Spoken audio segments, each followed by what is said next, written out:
Assalamualaikum warahmatullahi wabarakatuh. Yang terhormat Bapak Muhammad Rifandi, SCMSI, selaku dosen pengampu mata kuliah Seminar Akuntansi Keuangan.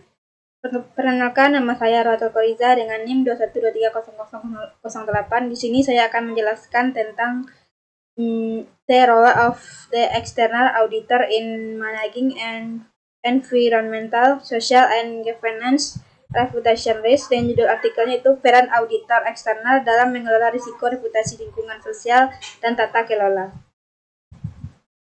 Yang pertama yaitu pembahasan teori yang terkait. Yang pertama yaitu manajemen reputasi. Teori ini menjelaskan bagaimana perusahaan untuk mengelola dan melindungi reputasi mereka, terutama dalam menghadapi krisis atau peristiwa negatif. Yang kedua yaitu manajemen risiko perusahaan.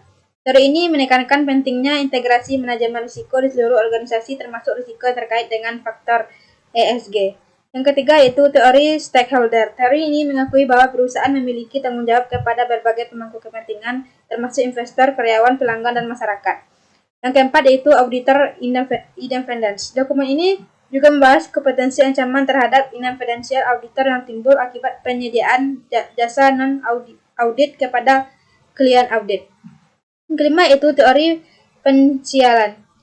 Pengungkapan ESG dan tindakan terkait keberlanjutan dapat berfungsi sebagai sinyal bagi investor mengenai kualitas manajemen, prospek jangka panjang perusahaan, dan komitmen terhadap tanggung jawab sosial. Yang terakhir yaitu teori biaya agensi.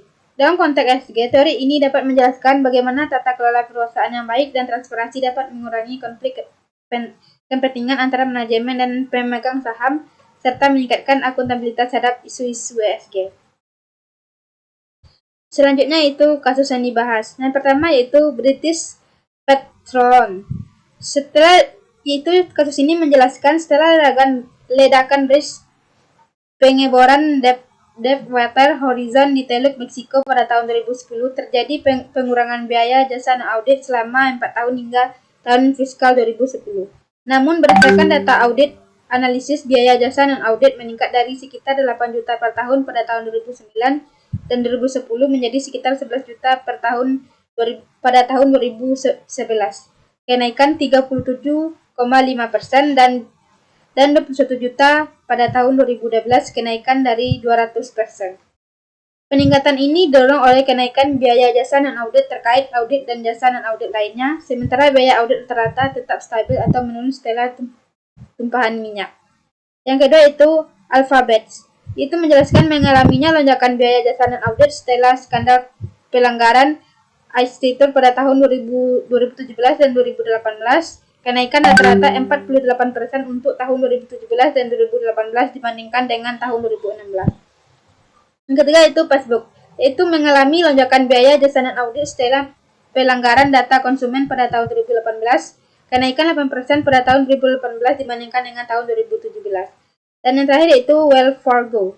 Itu mengalami lonjakan biaya jasa non-audit setelah skandal pembukaan rekening konsumen palsu pada tahun 2016 dan 2017.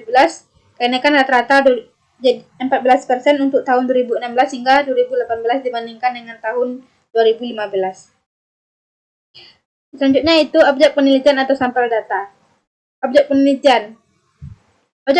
penelitian dalam studi ini adalah peran auditor eksternal dalam mengelola risiko reputasi terkait lingkungan sosial dan data kelola perusahaan. Penelitian ini mengeksplorasi bagaimana auditor dapat membantu perusahaan dalam mengalami risiko reputasi yang meningkat, terutama dalam konteks kritis reputasi.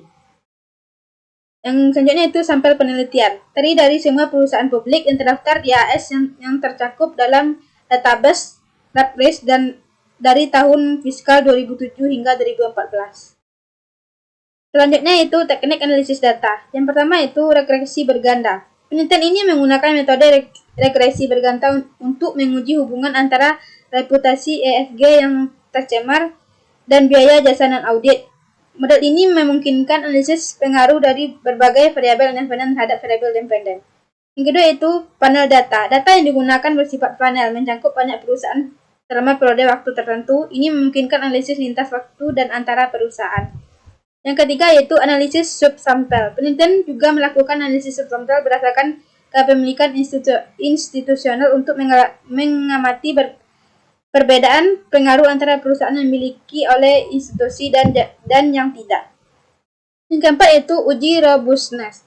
Berbagai uji ketahanan dilakukan untuk memastikan keandalan hasil seperti mengubah spesifikasi model dan menyertakan variabel kontrol tambahan. Yang kelima yaitu analisis residual.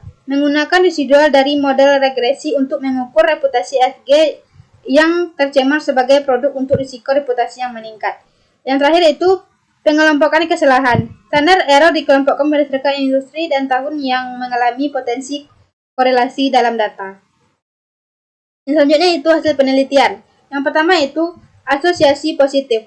Itu menjelaskan terhadap hubungan positif antara reputasi yang tercemar dan biaya jasa audit dibiayai oleh perusahaan. Artinya, ketika perusahaan menghadapi krisis reputasi terkait ESG, mereka cenderung memberi lebih banyak jasa audit dari auditor mereka. Yang kedua itu dampak pada nilai perusahaan, biaya dan jasa audit terutama yang terkait dengan auditor yang memiliki spesifikasi dalam industri ESG memiliki pengaruh yang positif yang signifikan terhadap nilai perusahaan di masa depan, baik dari segi kinerja keperusahaan maupun valuasi pasar. Yang ketiga itu spesialisasi auditor. Hasil analisis menunjukkan bahwa perusahaan auditor oleh auditor spesial ESG lebih mungkin untuk memberi jasa auditor dalam mendapatkan manfaat lebih besar dari jasa tersebut dalam mengelola risiko reputasi. Yang terakhir yaitu kepemilikan institusional. Perusahaan yang sebagian besar saham dimiliki oleh institusi menunjukkan hubungan yang lebih kuat antara reputasi tercemar dan memberi jasa audit menunjukkan bahwa investor institusional lebih memperhatikan pengelolaan risiko ESG.